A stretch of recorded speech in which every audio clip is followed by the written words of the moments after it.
Hello bachcho, let's read the question. Question says an old article is available for 12,000 at cash payment or is available for 7,000 cash payment and a monthly installment of 630 for 8 months. The rate percentage per annum is option है हमारे 2.1%, 3%, 3.25% and 3.3%. Solve करते हैं बच्चों question को. इस question के लिए जो की कॉन्सेप्ट है वो देख लेते हैं. यहाँ से हम की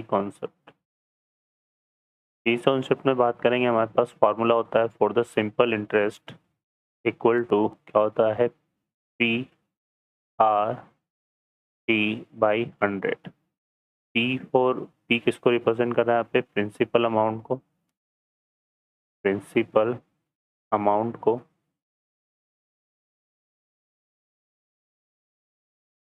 ठीक है. और आर रिप्रेजेंट कर रहा है रेट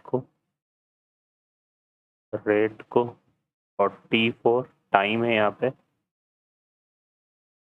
है. तो ये फार्मूला है. सॉल्व करते हैं क्वेश्चन को.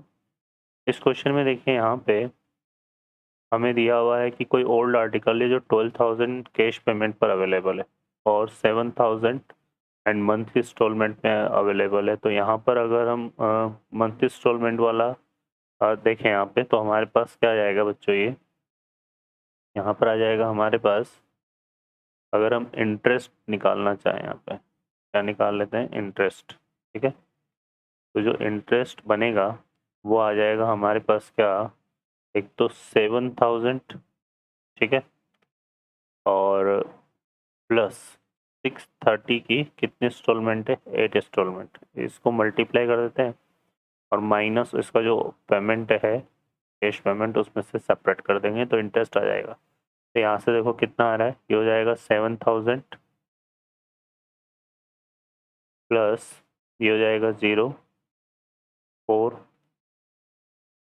और यहाँ से आएगा 553. तो 5340 है ना. 630 को इससे मल्टीप्लाई करेंगे तो ये आ जाएगा -12,000. ठीक है. तो ये आ जाएगा हमारे पास कितना बच्चों? 40 रुपीज़ है ना. 40 रुपीज़ का जो है इंटरेस्ट आ रहा है. क्लियर है. तो ये आ जाएगा. और फर्दर यहाँ से देखिए हम यहाँ पर अब हमें क्या निकालना है? यहाँ पर रेट निकालना है. ठीक है. तो ये सिंपल इंटरेस्ट के फॉर्मूले से निकाल लेते हैं, है ना. तो यहाँ से जो रेट का फॉर्मूला बनेगा वो आ जाएगा हमारे पास. देखो यहाँ पर कितना? Interest into 100 upon principal into time. ठीक है. अब इंटरेस्ट हमारे पास कितना है? 40 है. ठीक है. पर हमें प्रिंसिपल अमाउंट निकालना पड़ेगा ना. यहाँ पर प्रिंसिपल अमाउंट को देखो हम कैसे फाइंड आउट करेंगे. यहाँ पर प्रिंसिपल अमाउंट को निकालने के लिए हम क्या करते हैं? यहाँ पर देखो एक तो क्या था 7,000 कैश दिया, बाकी को इसमें दिया इंस्टॉलमेंट में, है ना. तो ये आ जाएगा हमारे पास यहाँ पे कितना? 7,000. फिर इसके बाद यहाँ से अगर हम देखें तो रिमेनिंग अमाउंट कितना बचा? 5,000 क्योंकि टोटल कैश अमाउंट कितना था? 12,000. तो 5,000 आ जाएगा यहाँ पे 5,000.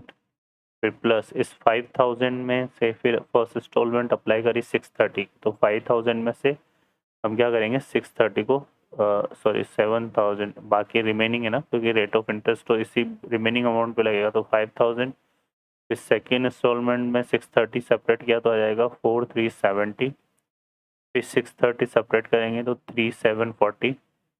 फिर 630 सेपरेट करेंगे तो यह आएगा हमारे पास कितना? 3,110. फिर यहाँ से फर्दर फिर 630 सेपरेट करेंगे तो यह आएगा 2480. फिर 630 सेपरेट करेंगे तो आ जाएगा हमारे पास 1850. फिर 630 सेपरेट करेंगे तो यहाँ से आएगा 1220 और फिर 630 सेपरेट करेंगे तो 540 590. ठीक है बच्चों. तो ये हमारे पास आ जाएगा. क्लियर है. अब हम क्या करने वाले हैं? इनको ऐड करने पर हमारे पास आएगा 22,360 रुपीज़. ठीक है. ये तो प्रिंसिपल अमाउंट हो जाएगा. तो ये पी की वैल्यू हो गई. अब यहाँ पे पुट करते हैं तो रेट हमारे पास देखो क्या आ जाएगी. तो दर हमें चाहिए वो आ जाएगी. आई की वैल्यू तो कितनी हो गई? 40. यहाँ पे आ जाएगा 100, प्रिंसिपल अमाउंट हो जाएगा 22,360, और टाइम की अगर हम बात करें, क्योंकि वो रेट पर एनम के हिसाब से पूछ रहा है, तो यहाँ पे मल्टीप्लाई करेंगे इससे 1/12 से। ठीक है, तो यहाँ से आ जाएगा हमारे पास, देखो कितना ये हो जाएगा 40 इंटू 100 इंटू 12 अपॉन 22,360। अब इसको हम सिंप्लीफाई करते हैं यहाँ से, तो देखिए हमें क्या मिलेगा, ये 10 से 10 कैंसिल हो जाएगा, और बाकी इसको सिंप्लीफाई करने पर आ जाएगा, ये आ जाएगा बच्चों कितना, यहाँ पर 2.1%। ठीक है, तो ये हमारे पास रेट आ जाएगा, तो ये इस क्वेश्चन का आंसर होगा। ओके बच्चों, ऑप्शन अगर देखें तो कौन सा करेक्ट हो जाएगा, A option is the correct answer.